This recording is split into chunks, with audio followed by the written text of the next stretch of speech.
Hi viewers, welcome to our channel. இன்றைக்கி நம்ம சேனலில் ரொம்ப ஹெல்த்தியான ஒரு சூப் ரெசிபி தாங்க பார்க்க போகிறோம்.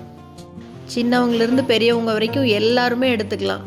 ரொம்பவே வித்தியாசமான சூப்பு, ராகி மாவு வச்சு பண்ண போகிறோம். ராகி சூப்பு சூப்பரான இந்த ரெசிபி எப்படி பண்ணுறதுன்னு பார்க்குறதுக்கு முன்னால் நம்ம சேனல் இன்னும் சப்ஸ்கிரைப் பண்ணலைன்னா கண்டிப்பாக சப்ஸ்கிரைப் பண்ணிடுங்க.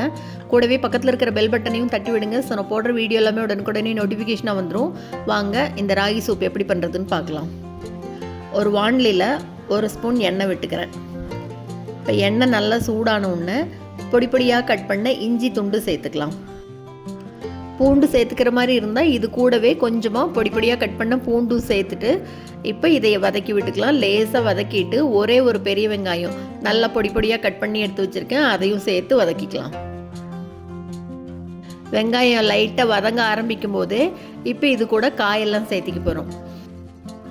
இப்போ இது கூட பாருங்கள், கொஞ்சமாக கேரட், பீன்ஸு, கொடமிளகா, கோஸு, பட்டாணி, கூடவே கொஞ்சமாக கார்ன், இது எல்லாத்தையும் சேர்த்துக்கலாம். இப்போ கொடமிளகா ஆப்ஷனல் தான், நீங்கள் வேணும்னா சேர்த்தலாம், வேண்டாம்னா விட்டுறலாம். இது எல்லாத்தையும் அப்படி லேசாக வதக்கி விடலாம்.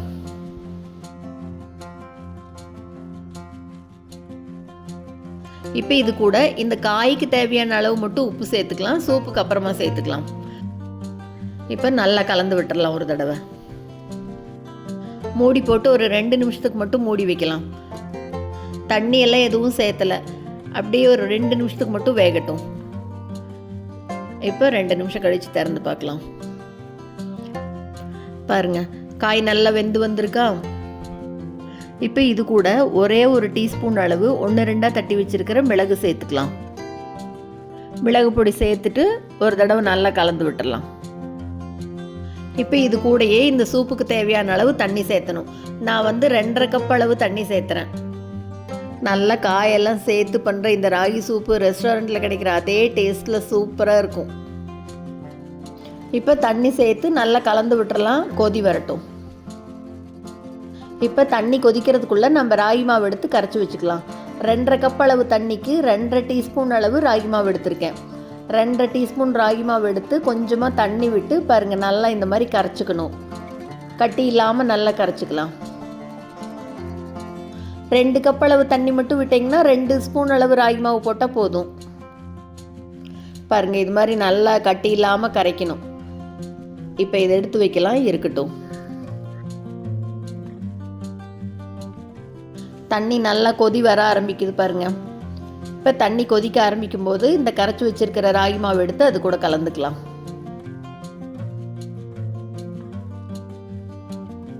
நல்லா ஒரு தடவை கலந்து விட்டுறலாம். அடியில் மாவு தங்காமல் நல்லா கலந்து விட்டுட்டு இப்போ இந்த கொதிக்கிற தண்ணியில் அப்படியே விடலாம். இப்போ அடுப்பை மீடியம் ஃப்ளேமில் வச்சுட்டு நல்லா 1 நிமிஷம் கைவிடாமல் கலந்து விடணும். 2 நிமிஷத்துக்கு நல்லா கொதிக்கட்டும். 2 நிமிஷம் நல்லா கொதி வந்ததுக்கப்புறமா இப்போ அடுப்பை ஆஃப் பண்ணிடலாம். அவ்வளோதாங்க, ரொம்ப ஹெல்த்தியான ராகி சூப் சூப்பராக வீட்லேயே ரெடி பண்ணியாச்சு, ஹோட்டல் ஸ்டைலில்.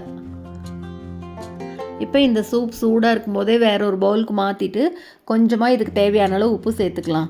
அப்போவே காய்க்கு மட்டும்தான் சேர்த்தினோம். இப்போ இந்த சூப்புக்கு சேர்த்திட்டு இப்போ இன்னும் கொஞ்சம் மிளகுத்தூள் மேலே அப்படி தூவி விட்டுக்கலாம். இப்போ இது மேலே அப்படியே கொஞ்சமாக எலுமிச்சம்பழம் பிழிஞ்சு விட்டுக்கலாம். ஒரு 1/4 எலுமிச்சம்பழம் பிழிஞ்சால் போதும். ராகி சூப்புக்கு எலுமிச்சம்பழம் பிழிஞ்சோம்னா தான் டேஸ்ட் நல்லா தூக்கி கொடுக்கும். இப்போ இது மேலே அப்படியே கொஞ்சம் பொடி பொடியாக கட் பண்ண கொத்தமல்லி தழையை தூவி விட்டுக்கலாம். அவ்வளோதாங்க, நல்ல ஹெல்த்தியாக சுட சுட சூப்பராக ராகி சூப் ரெடி ஆயிடுச்சு. சூப்பரான இந்த ரெசிபியை நீங்களும் செஞ்சு பார்த்துட்டு மறக்காமல் கமெண்ட்டில் சொல்லுங்கள். இந்த வீடியோ உங்களுக்கு பிடிச்சிருந்ததுன்னா லைக் பண்ணுங்கள், ஷேர் பண்ணுங்கள், கமெண்ட் பண்ணுங்கள். மறக்காமல் நம்ம சேனலை சப்ஸ்கிரைப் பண்ணுங்கள். கூடவே பக்கத்தில் இருக்கிற பெல் பட்டனையும் தட்டி விடுங்க. ஸோ நான் போடுற வீடியோ எதுவுமே மிஸ் பண்ணாமல் பார்க்கலாம். தேங்க்ஸ் ஃபார் வாட்சிங்.